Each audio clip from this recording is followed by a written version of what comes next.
ત્યાં પહોંચવા માટેની આપી છે સૂચના। તબીબી સારવાર મળી રહે તે માટે તબીબો અને સપોર્ટિંગ સ્ટાફ ત્યાં પહોંચે। પૂર્વ સીએમ વિજય રૂપાણી પ્લેનમાં હોવાની શક્યતા, મોટા અપડેટ આવી રહ્યા છે। પૂર્વ સીએમ વિજય રૂપાણી પ્લેનમાં હોવાની શક્યતા જોવાઈ રહી છે। સૌથી મોટા સમાચાર આવી રહ્યા છે TV9 પર જુઓ। પૂર્વ સીએમ વિજય રૂપાણી આ પ્લેનમાં હોવાની શક્યતા જોવાઈ રહી છે।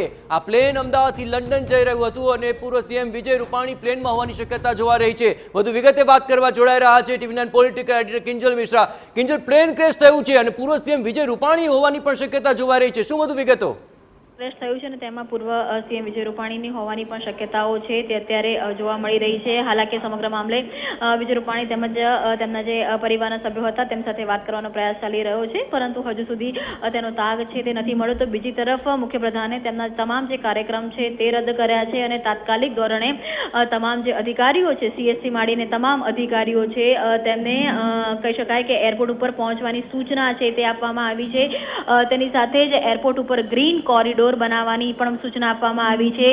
તાત્કાલિક ધોરણે રેસ્ક્યુ અને રેસ્ટોરેશન કરવાની જે સૂચના છે તે આપવામાં આવી છે। સૌથી મહત્વનો મુદ્દો એ છે કે જે પ્રકારે જે આંકડો છે તે સતત વધી રહ્યો છે, 130 થી પણ વધુ જે પેસેન્જર્સ છે તે ઇન્જર્ડ થયા હોવાની માહિતી આવી રહી છે અને તમામની વચ્ચે પૂર્વ સીએમ જે છે વિજય રૂપાણી તે પણ પ્લેનમાં હોવાની એક શક્યતા છે તે જોવા મળી રહી છે અને તેના કારણે આ એક કહી શકાય કે સમગ્ર જે વિષય છે તે એક ચિંતાનો વિષય બની રહ્યો છે। કેન્દ્રીય ગૃહપ્રધાન અમિત શાહ દ્વારા પણ સતત આ જે સમગ્ર ઘટના છે તેની પર નજર છે તે રાખવામાં આવી રહી છે અને તેની સાથે જ હર્ષ સંઘવી છે તે પણ સુરતથી અમદાવાદ આવવા માટે રવાના થઈ ગયા છે।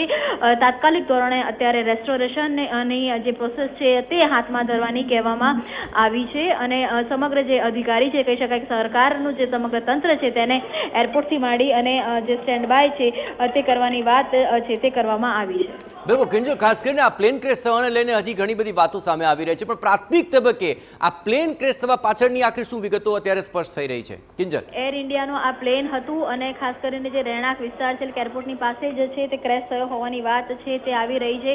હાલાકી સત્તાવાર રીતે હજુ એર ઇન્ડિયા ઓથોરિટી દ્વારા કોઈ પણ બાબતે આ અંગે સ્પષ્ટતા કરવામાં નથી આવી અને બીજી તરફ જોઈએ તો સરકારની જે પ્રાથમિકતા છે જે પણ લોકો તેની અંદર ઇન્જર્ડ થયા છે એ તમામ લોકોને તાત્કાલિક ધોરણે તેમની સારવાર થાય, કેમ કે ખૂબ જ ઇન્જર્ડ થયેલા હોવાના સમાચાર આવી રહ્યા છે। સૌથી જે વિષય છે કે જે પૂર્વ સીએમ છે તે પણ અસરગ્રસ્ત થયા હોવાની વાત છે તે મળી રહી છે। જી બિલકુલ કિંજલ, તમામ ગતિવિધિઓ પર આપ નજર રાખો। તો સૌથી મોટી અપડેટ આવી રહી છે TV9 સંવાદદાતા કિંજલે જે વાત કરી તે પ્રમાણે 130 થી પણ વધારે ઘાયલો હોવાની શક્યતા જોવાઈ રહી છે।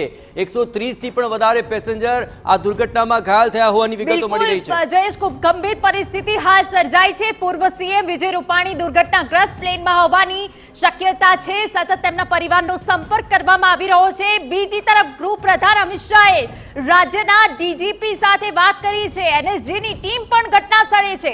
આ જે રીતે આખું એર ઇન્ડિયાનું પ્લેન ક્રેશ થયું છે એ ગંભીરતા દર્શાવી રહ્યું છે। એક તસવીર અમે આપને બતાવી રહ્યા છે કે જ્યાં ઘાયલોનો આંકડો ખૂબ મોટો છે અને તે વચ્ચે સૌથી ગંભીર પૂર્વ સીએમ વિજય રૂપાણી દુર્ઘટનાગ્રસ્ત પ્લેનમાં હોવાની શક્યતાઓ છે। સતત તેમના પરિવારનો સંપર્ક કરવામાં આવી રહ્યો છે અને આપને જણાવી દઈએ કે જ્યાં એનએસજીની ટીમ પણ ઘટના સ્થળ પર છે અને આ જે આંકડો છે, જે રીતે ગંભીરતાથી આ પ્લેન ક્રેશ થયું છે એ આંકડો હજુ વધી શકે છે।